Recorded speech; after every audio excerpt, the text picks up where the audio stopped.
భారతీయ సనాతన ధర్మానికి అనంత తేజోమయ దీప్తి జగద్గురువు ఆదిశంకరులు.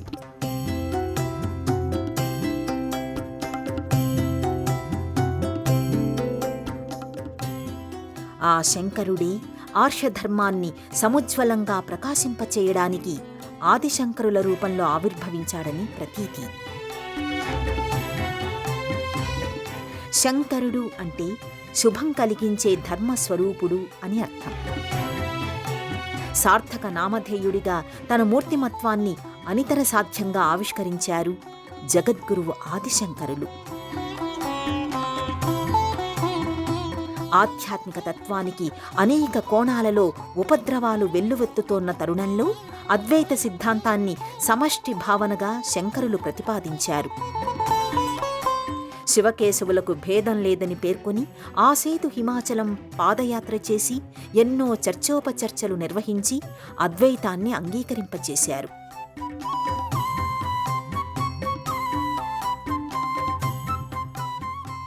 ఆ పరంపరలోని ఉత్తరాన బదరీనాథ్లో జ్యోతిర్మఠాన్ని, దక్షిణాన కర్ణాటకలో శృంగేరి దక్షిణామ్నాయ పీఠాన్ని, తూర్పున పూరీలో గోవర్ధన పీఠాన్ని, పశ్చిమాన ద్వారకలో కాళికాపీఠాన్ని స్థాపించి ఆర్షధర్మ పరిరక్షణకు అనితర సాధ్యమైన కృషి చేశారు ఆదిశంకరులు. దక్షిణాన శృంగేరి శంకరాచార్య మఠంతో పాటు ఆదిశంకరుల ఆధ్వర్యంలో కంచి కామకోటి పీఠం ఆవిష్కారమయ్యింది.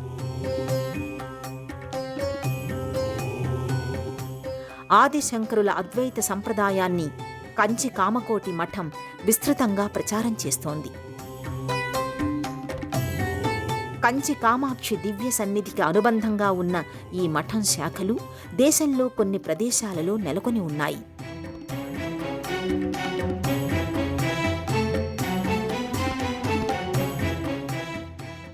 ఆ పరంపరలోనిదే ఒడిషా రాష్ట్రం పూరీలోని జగన్నాథ క్షేత్రంలో నెలకొన్న శ్రీ కంచి కామకోటి పీఠ అనుబంధ సన్నిధి వర్ధిల్లుతోంది.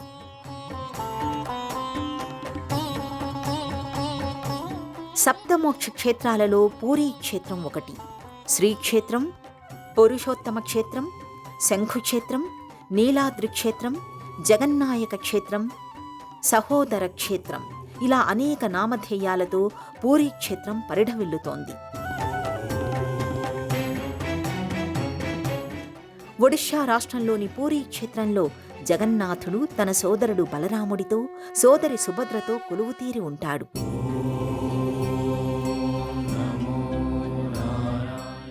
ఈ క్షేత్ర ప్రస్తావన మత్స్య, స్కాంద, విష్ణు, వామన పురాణాలలో గోచరమవుతోంది. పురుషోత్తమ క్షేత్రంగా ఖ్యాతిగాంచిన పూరీ సన్నిధి దేశానికి తూర్పు దిశకు ముఖద్వారం లాంటిది.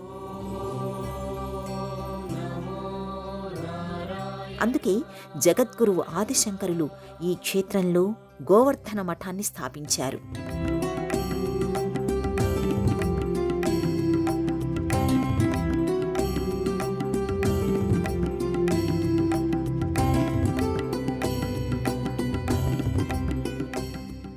ఆదిశంకరులు నడయాడిన ఈ సన్నిధిలో కంచి కామకోటి పీఠ అనుబంధ సన్నిధానం 1973 సంవత్సరంలో ఏర్పాటయ్యింది.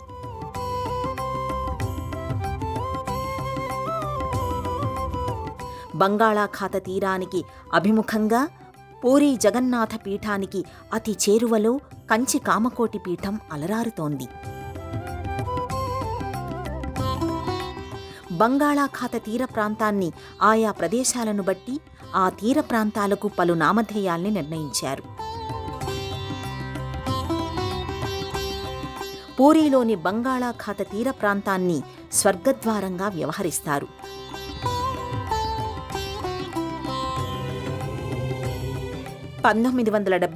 సంవత్సరంలో అప్పటి ఒడిషా గవర్నర్ బీడీ జెట్టి ఈ మఠ నిర్మాణానికి శంకుస్థాపన చేశారు.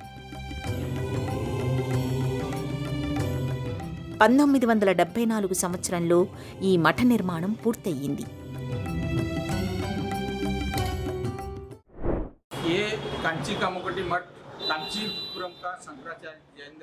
ఈ కంచి కామకోటి మఠానికి శ్రీ జయేంద్ర సరస్వతి స్వామివారు 1973-74 సంవత్సరంలో తమ పాదయాత్ర సందర్భంగా వేంచేశారు. అలాగే వారు పూరికి కూడా విచ్చేశారు.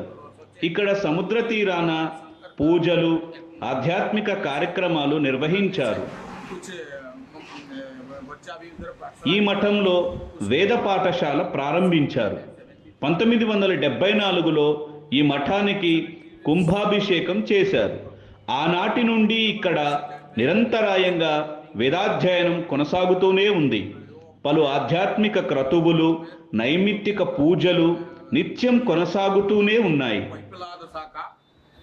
వేద విద్యార్థులు ఇక్కడ అథర్వ వేదం, పిప్పలాద శాఖ వేదాధ్యయనం చేస్తున్నారు. కంచి కామకోటి పీఠాధిపతి శ్రీ చంద్రశేఖర సరస్వతి స్వామి వారు పిప్పలాద వేదం శాఖను మరింతగా విస్తృతం చేయడానికి వేద పాఠశాలని కూడా ఏర్పాటు చేశారు. ఈ వేద పాఠశాలలో 70 మందికి పైగా విద్యార్థులు వేదాధ్యయనం చేస్తున్నారు.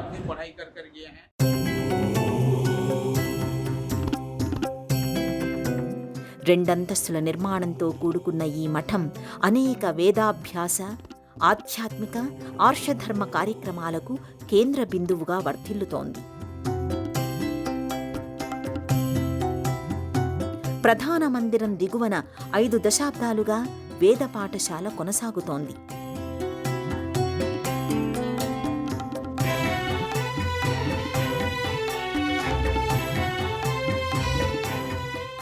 దేశం నలుమూలల నుంచి వచ్చిన ఎంతో మంది విద్యార్థులు వేదాలను ఇక్కడ అభ్యసిస్తున్నారు. ఈ నెలవులోనే ఆదిశంకరుల వారి మందిరం విరాజిల్లుతోంది.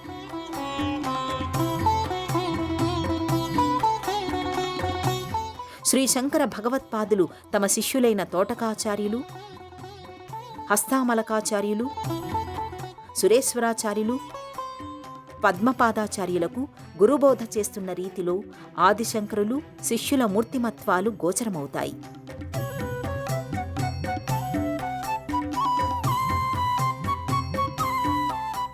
ఈ సన్నిధిలోనే శివపంచాయతన విగ్రహాకృతులు ఉంటాయి.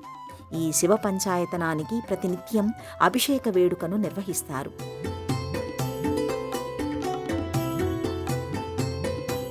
భక్తి ఉద్యమాన్ని బెంగాల్ ప్రాంతంలో జనబాహుళ్యంలోకి తీసుకువెళ్లిన చైతన్య మహాప్రభువు విగ్రహాకృతి ప్రత్యేక మందిరంలో ఇక్కడ నెలకొని ఉంటుంది.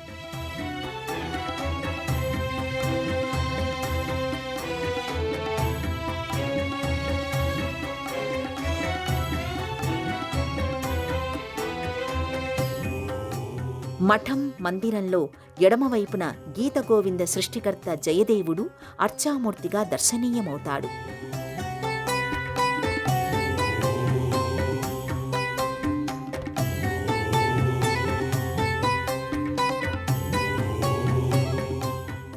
అలాగే జయదేవుడి ధర్మపత్ని పద్మావతీదేవి విగ్రహాకృతిని కూడా ఇక్కడ తిలకించవచ్చు.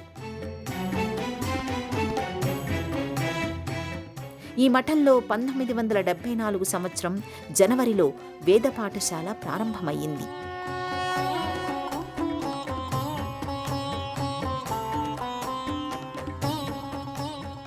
అప్పటి నుంచి అవిచ్ఛిన్నంగా వేదాధ్యయనం ఈ మఠంలో కొనసాగుతోంది. 1974 సంవత్సరం జూన్లో ఈ మఠంలో ఘనంగా కుంభాభిషేకాన్ని కంచి కామకోటి పీఠాధిపతులు నిర్వహించారు. వేద పాఠశాల విద్యార్థులు ఈ మఠంలో నిర్వహించే అన్ని ఆధ్యాత్మిక కార్యక్రమాలలో పాల్గొంటారు. రుద్రం, నమకం, చమకం, పురుష సూక్తం వంటి స్తోత్రాలను, వేద భాగాల్ని పఠిస్తారు.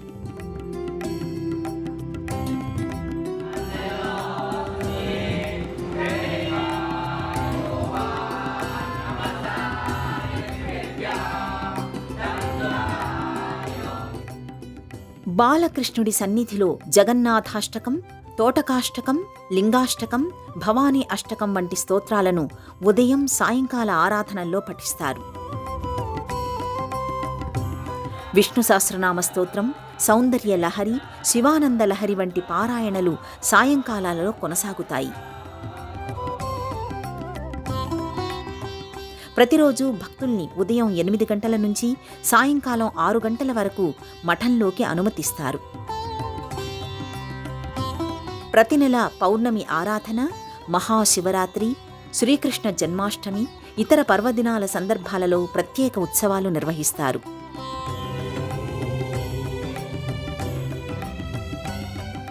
ఆదిశంకరుల జయంతి ఈ మఠంలో జరిగే ప్రధాన వేడుక.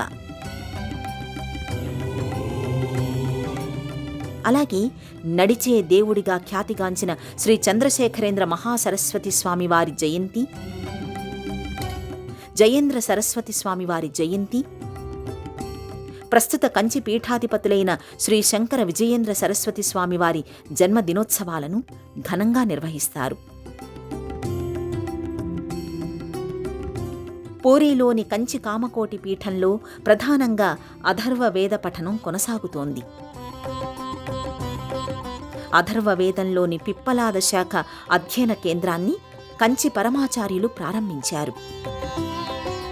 కంచి కామకోటి పీఠానికి 68వ పీఠాధిపతులైన కంచి పరమాచార్యులు 1936 సంవత్సరంలో తన కాశీయాత్ర సందర్భంగా పూరీ క్షేత్రాన్ని దర్శించారు. ఆ సమయంలోనే ఈ క్షేత్రంలో కంచిపీఠం శాఖను ఏర్పాటు చేయాలని సంకల్పించారు.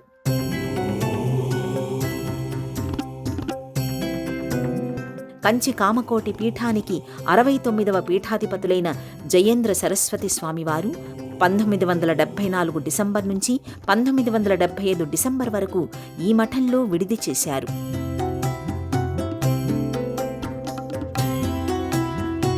ఆ తర్వాత 1992, 1993, 1997 సంవత్సరాలలోనూ జయేంద్ర సరస్వతి పూరీ మఠానికి విచ్చేసి ఇక్కడ విజయయాత్ర చేశారు.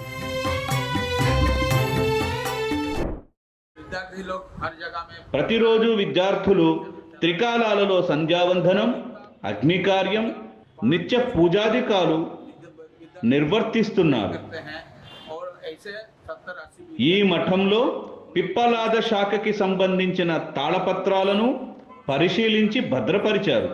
శ్రీ కుంజవీర్ స్వామీజీ వాటిని గ్రంథాలుగా ముద్రించారు. ఇక్కడి వేద పాఠశాల ఆదిశంకరుల వారి అనుగ్రహంతో, పీఠాధిపతుల ఆశీస్సులతో, వదాన్యుల సహకారంతో పరిడవిల్లుతోంది. బెనారస్, చిత్రకూట్ తదితర ప్రాంతాలలో వలె ఇక్కడి వేద పాఠశాల కూడా అందరి మన్ననలు పొందుతోంది.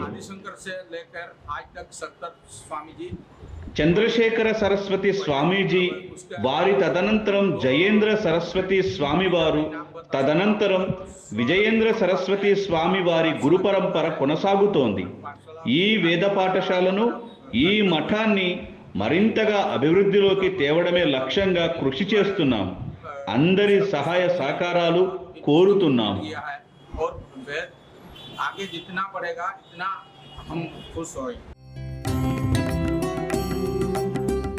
ఆధ్యాత్మిక కార్యక్రమాలే కాకుండా ప్రజలకు ఆరోగ్య సౌభాగ్యాన్ని చేకూర్చడంలోనూ కంచిపీఠం క్రియాశీలక పాత్ర పోషిస్తోంది.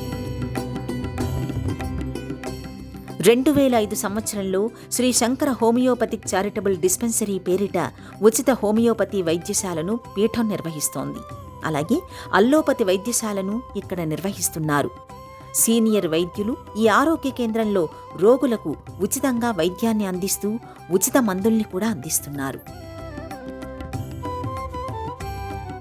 ఇక్కడ ప్రతిరోజు సాయంత్రం 4 గంటల నుండి రాత్రి 8 గంటల వరకు ఈ వైద్య సదుపాయాలు అన్ని వర్గాల వారికి అందుబాటులో ఉంటాయి. దాదాపు 15 వ్యాధులకు, రోగాలకు ఇక్కడ ఉచిత వైద్యం లభించడం విశేషం. ఆదిశంకరులు రచించిన ఆధ్యాత్మిక సాహిత్యాన్ని ఒరియా భాషలోకి అనువదించి కంచిమఠం ఆధ్వర్యంలో ప్రచురించారు. ఈ పుస్తకాలను మఠం దర్శించిన భక్తులకు దివ్య కానుకలుగా అందజేస్తారు. పూరీ కంచిపీఠం శాఖ పూరీ క్షేత్రంలో ఆధ్యాత్మిక చైతన్యానికి ఎంతగానో దోహదం చేస్తోంది.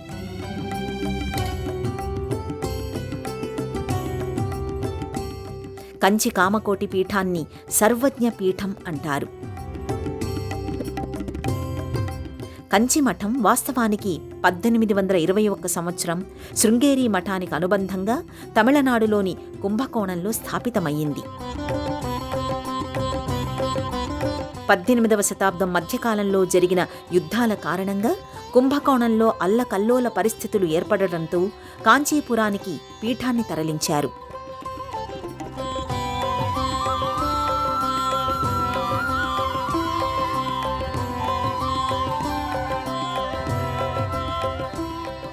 కామాక్షీదేవి ఆలయానికి అనుషంగికంగా ఈ పీఠం ఏర్పాటయ్యింది.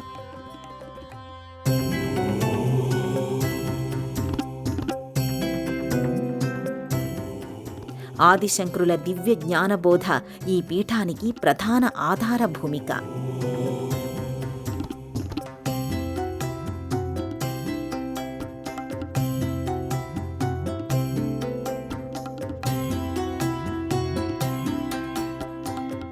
భారతీయులు సంప్రదాయాల పేరిట, దైవతాల పేరిట, శాఖాభేదాల పేరిట అనేక విభాగాలుగా విడిపోయి పరస్పరం కలహించుకుంటున్న నేపథ్యంలో ఆదిశంకరులు తమ అద్వైత విజయయాత్రను ఆరంభించారు. శంకరులు ఆవిర్భవించిన 8వ శతాబ్దంలో దేశంలో సామాజిక పరిస్థితులు అగమ్య గోచరంగా ఉండేవి. 70కి పైగా మతాలు దేశవ్యాప్తంగా కొనసాగుతుండేవి. ఆ పరిస్థితులలో అద్వైత సిద్ధాంతాన్ని ప్రతిపాదించి సమస్త విశ్వాసాలను, సకల సంప్రదాయాలను అనితర సాధ్యంగా ఆదిశంకరులు సమన్వయపరిచారు. తన సర్వజ్ఞత్వాన్ని అందరికీ ఆమోదయోగ్యంగా నిరూపించారు. ఆదిశంకరుల హృదయాన్ని కంచి కామకోటి పీఠాలు పలు రీతులుగా ఆవిష్కరిస్తాయి. ఆ పరంపరలోనిదే పూరీ కంచి కామకోటి మఠం. జాతి, మత, కుల భేదాలు లేని సమసమాజాన్ని ఆదిశంకరులు ఎన్నో శతాబ్దాల క్రితమే ఆకాంక్షించారు. ఆత్మదృష్టితోనే వ్యక్తుల్ని, సమాజాన్ని వీక్షించాలనే అభ్యుదయ భావజాలాన్ని ఆదిశంకరులు ఏనాడో ప్రతిపాదించారు. వివిధ దేవీ దేవతల స్తుతి కోసం ఎన్నో స్తోత్రాలను రచించిన కవిశ్రేష్ఠుడు ఆదిశంకరులు. జ్ఞానయోగమై కైవల్యమని చాటి చెప్పిన వైరాగ్యమూర్తి. అద్వైతం బ్రహ్మ అని ఎలుగెత్తి చాటిన ధర్మ సంస్థాపకుడు. ఆసేతు హిమాచలం, ఆర్యావర్తమంతా గెలిచి అద్వైతాన్ని సుస్థిరం చేసిన యోగీశ్వరుడు. భారతీయుల తత్వదర్శనాన్ని సమున్నత స్థాయిలో నిలిపిన లోకోద్ధారకుడు. అద్వైత భాస్కరుడిగా భారతీయ ఆర్షధర్మ చింతనా సంవిధానాన్ని అత్యున్నత శిఖరాలకు తీసుకువెళ్లిన జగదాచార్యుడు ఆదిశంకరాచార్యులు.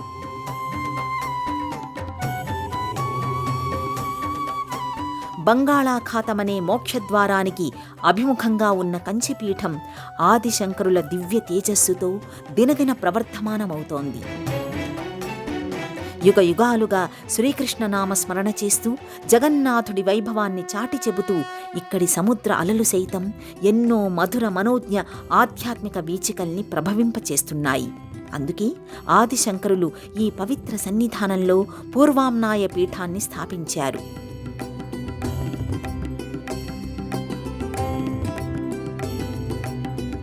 ప్రజ్ఞానం బ్రహ్మ అనే వేదవాక్యాన్ని ఈ మఠానికి ప్రాతిపదికగా చేశారు. ప్రజ్ఞానం అంటే ఎరుక, తెలివి. సర్వదా చైతన్యమయంగా వ్యవహరించడం ద్వారా పరబ్రహ్మతత్వాన్ని అనుగమించవచ్చు. అద్భుతమైన కట్టడాలతో గోవర్ధన మఠానికి అతి చేరువలో ఉన్న కంచి కామకోటి పీఠం ఆధ్యాత్మిక భావ సంపత్తిని ఘనంగా ప్రతిఫలిస్తుంది.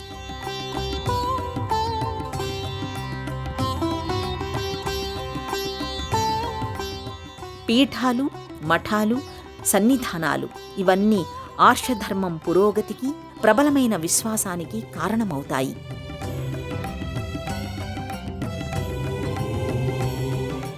ఆ నేపథ్యంలోనిదే పూరీలోని కంచి కామకోటి పీఠం అనుబంధ శాఖ. సనాతన ధర్మాన్ని పునరుద్ధరించడానికి కంచి కామకోటి పీఠం శిఖరాయమానంగా కృషి చేస్తోంది. ఆ సంవిధానంలో దేశవ్యాప్తంగా స్థాపించిన వివిధ అనుషంగిక శాఖల ద్వారా తన కర్తవ్య పరాయణత్వంలో నిమగ్నమవుతోంది. కంచి కామకోటి పీఠాధిపతులు విజయేంద్ర సరస్వతి స్వామివారి ప్రత్యక్ష పర్యవేక్షణలో ఈ మఠం కార్యకలాపాలు నిరంతరం కొనసాగుతున్నాయి. జగద్గురువు ఆదిశంకరులు చూపిన దివ్యమైన మార్గాన్ని అవలంబిస్తూ ఆర్షధర్మాన్ని సముజ్వలంగా ప్రకాశింపచేయడంలో పూరీలోని కంచి కామకోటి మఠం పునరంకితమవుతోంది.